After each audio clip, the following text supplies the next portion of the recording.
You give up your manhood, I've never seen somebody recover from it. That was all the people that went to the puffy parties. That was all the people that did all those things thinking that there was never going to be a consequence for what they were doing. Get punked out and pimped out by some greater desire. You shouldn't have a greater desire than being a man. So you see some guys struggling with that. You see Bieber struggling with that. You see some of these guys struggling with that. They can't get it out of their head. They can't get it out of their head. The things that they did, no matter how they did it, whether they were drunk or high or whatever, you gave up your man card. You need therapy.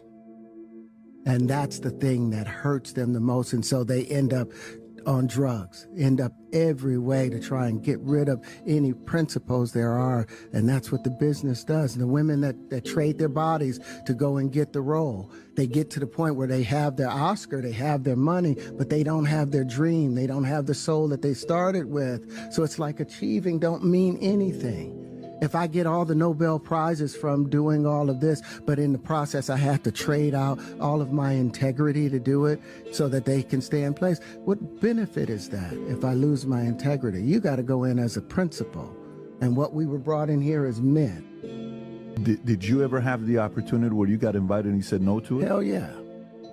What was the consequences when you said no? Puffy invited me for weeks, asking me to come and teach him how to, wanted me to be his acting coach for a while.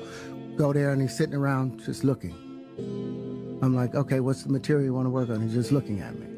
Then next thing you know, okay, hey, will you help me? I want to hear your music. So I come over there and I play the music. And he's sitting there, just looking at me, like waiting. Okay. So then my assistant was like, he wants to hang out with you next week. And I was like, for what? He's like, I think he's trying to